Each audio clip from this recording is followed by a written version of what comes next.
Let me tell you something before you go. Whenever people come see me live, I try to say something meaningful to people. And I'm in the laugh business. That's my gift. That's what God gave me at birth. Your gift is the thing that you do the absolute best with the least amount of effort. I want to tell you something that can help enrich your life. It's a sure sign from God that he ain't through with you because he wakes you up in the morning. When he's done, you won't wake up no more. But as long as you're waking up, that means he has something for you that he hasn't been able to give to you for whatever the reason. I'm gonna help you get to that reason a little bit quicker. I wanna tell you something that I learned that changed my life. I was reading a book one time that had a quote in there from Albert Einstein. And Albert Einstein said, "Imagination is everything. It's the preview to life's coming attractions." If you think about that, that's a really, really true statement. Because everything you see in this world came from somebody's imagination. Everything. Somebody was talking on the phone one day, on that wall phone, connected to the cord, and tried to walk, and it didn't go no further. And he wanted to just go outside and get something out the car. Somebody said, "You know what? I wish I could take this phone outside." Everybody in here got a cell phone. It was in somebody's imagination. Somebody imagined that. Somebody imagined everything. Somebody got tired of walking. Somebody got tired of driving cars. Somebody said, "We're gonna fly." You're not finna fly. Everybody in here done been on a plane. See, your imagination is the evidence of things not seen. You know why they call it the evidence of things not seen? Your imagination, you're the only one can see it. You're the only one can see it. See, so all this stuff you've been imagining was not some hocus pocus. When you imagine stuff, it's actually God showing you a preview of a coming attraction he has for you.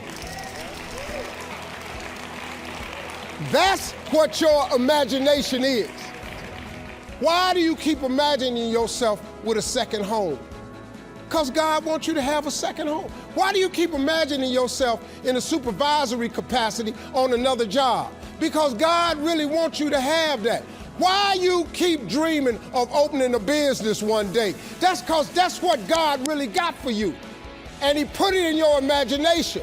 The problem with your imagination, though, is you tell it to the wrong people. If you want to kill a big dream, tell it to a small-minded person. You can't, oh man. Think about this in your life. How many times have you had this really incredible idea and you took it to your family and your friends? You shared it with them and they shot it down. You know why they shot it down? Because they couldn't see it. Because God didn't put it in their imagination, he put it in yours. It was your evidence of things not seen. See, all this stuff you've been imagining, you ought to start working on it. Because that's what God really got for you. Your real life is in your imagination. I'm here to tell you that. You think I'm here by accident? I'm here because he put this in my imagination when I was 10. When I was 10, he showed me I was gonna be on TV. That's all I ever wanted. The assignment when I was in the 6th grade was everybody write their name on a piece of paper and write what you want to be. You know what I wrote on my paper? I want to be on TV. Now, the problem I had, though, was I used to suffer with a serious stuttering problem. I couldn't talk outside my house. I stuttered for years. I flunked out of school. I'm on my 3rd marriage. I lost everything I ever owned twice. I've been homeless and lived in a car for 3 years. But at 10, though, I wrote on a piece of paper, I want to be on TV. So the teacher went around the room and read everybody's paper. Had you stand up when she called your name, and the only assignment was your name and what you want to be. Doctor, lawyer, dentist, basketball player, football player.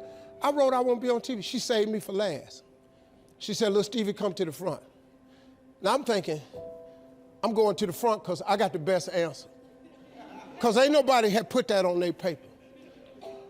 She called me to the front. I'm thinking I'm finna give me a gold star, but I was wrong about that. She called me to the front to humiliate me.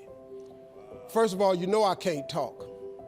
I suffered with stuttering stammer so bad, man. I couldn't talk at all. And that lady lit in on me. Why did you write this on your paper? Now I'm standing there, I can't talk. Who in this school ever been on TV? Who in your family ever been on TV? Who in this neighborhood ever been on TV? I'm crushing, man. I'm standing there dying. She said, look at you standing there. You can't even talk. How they gonna put somebody like you on TV? So every Christmas, I send her a flat screen TV. Because I don't want her to miss me. I do not want her to miss not an episode of me. Because I wanted her to see what God had done for me. The fact that you couldn't see it, it wasn't for you to see. He put it in my imagination.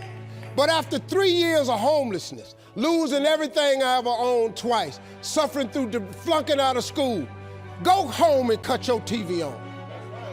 That little boy with the stuttering problem, he all over that TV. You can't cut your TV on.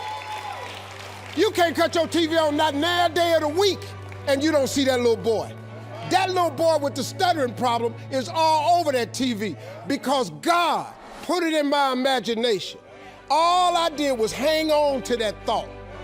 I just kept hoping. I just kept hoping that what I had wrote on the paper would come true. A lot of times it wasn't about no faith. I didn't believe it sometimes. When you homeless and living in a car, how you see yourself as a TV star? But I just kept hanging on there. Because my mama was a Sunday school teacher. I kept hearing her say, God,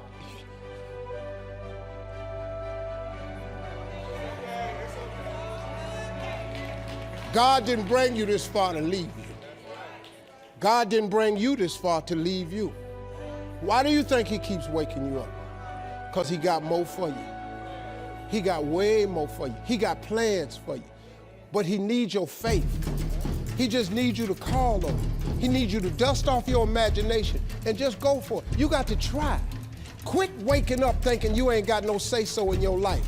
You have a choice in this matter. You can't stop what happened to you, but you can doggone sure do something about what happened to you. Life is 10% what happened to you, is 90% what you do about it. Somebody in your family gonna die. Somebody in here gonna get fired. Somebody here gonna get an eviction notice. Somebody gonna get laid off. Somebody company gonna close. That's life. Somebody you love gonna break up with you. That's life. But what you gonna do about it though? Since it's gonna happen anyway.